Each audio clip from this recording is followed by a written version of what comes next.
Hey guys, Dave from Nerdarchy, for nerds, by nerds, hanging out. What? Nerdarchist Ted. And today we got another GM 911 from you, from a fellow YouTuber who actually runs an online game that you guys can check out. It is DSDJKK.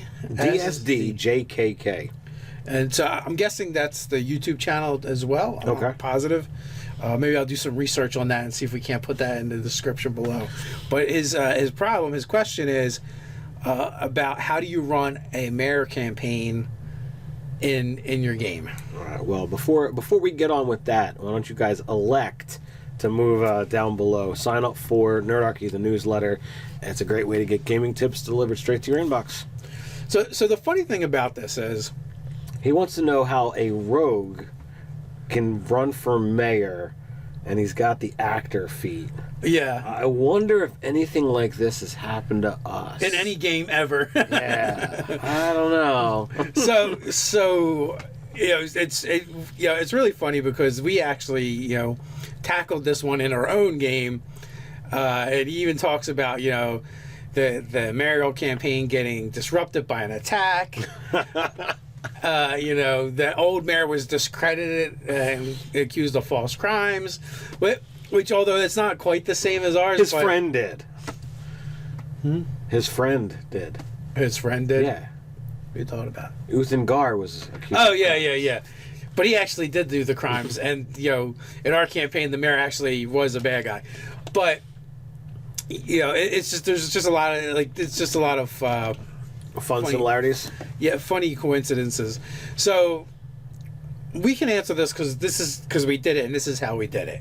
One of the players actually began campaigning using the spreading rumors section of the DMG to.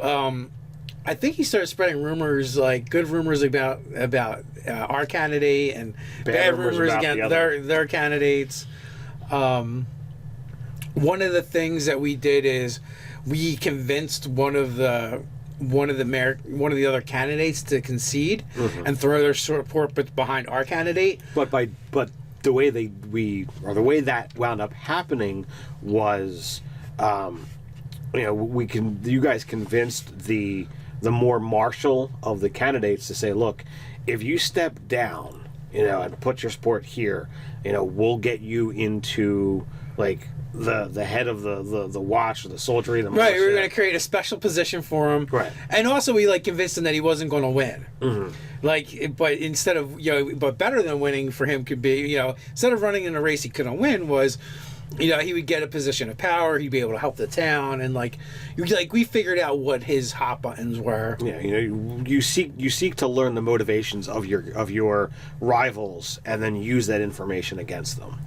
And then, oddly enough, it was during a debate that we had an attack from a chaos creature, and we were able to use that to totally discredit the last rival.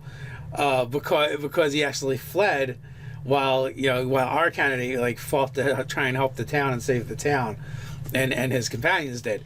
So there was this multi-pronged approach that was taken. Some of it was just us reacting to the circumstances. Others were things that were planned.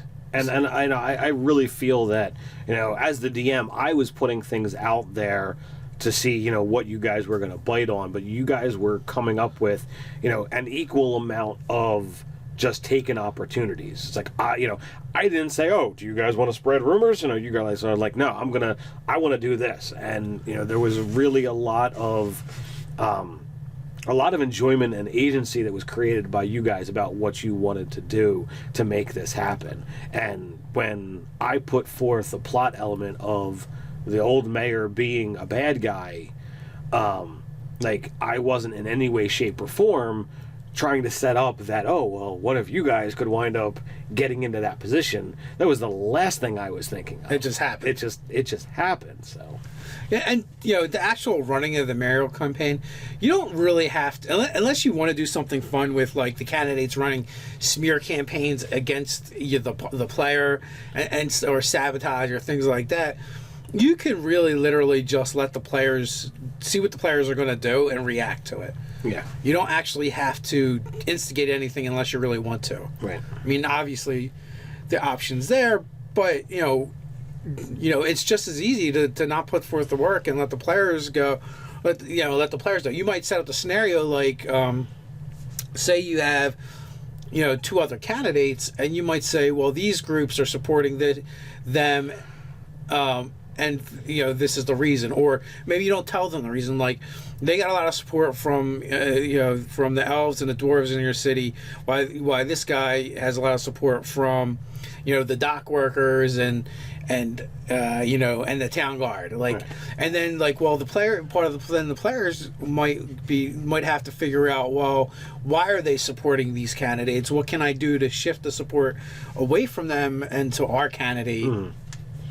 Yeah, it's really important that if you're as a GM running this election, however you want to look at it, each NPC that's going to be running, it needs to be fleshed out. They don't need to be a full player character right up, but you need to know. Well, you just need to know what their platform is and what they're about, what their motivations are, what kind of dark secrets might they have, if any. What can be used against them, and what are they going to try and do to further their own goals. It literally can take 5 minutes per candidate.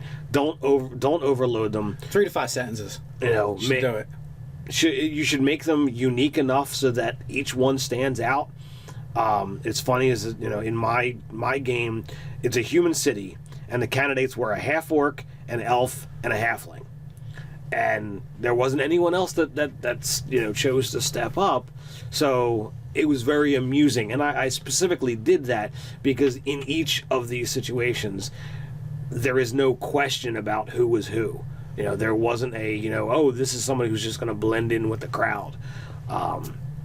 You had the very diplomatic, social creature of the elf, the very martial, soldiery of the half orc, and the PC who was the halfling.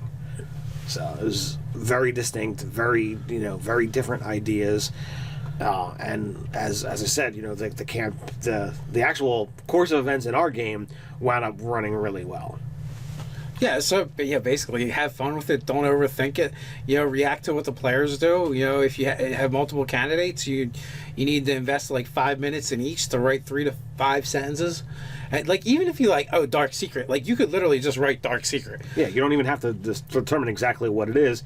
If the players don't go looking for that information, it won't matter. If they do, come up with something on the fly.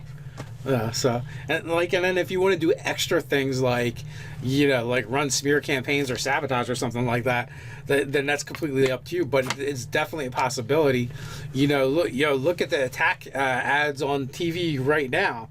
If you want inspiration, there's plenty of it. So if you guys have any ideas, why don't you put them in the comments below while you're at it. Like, share, and subscribe.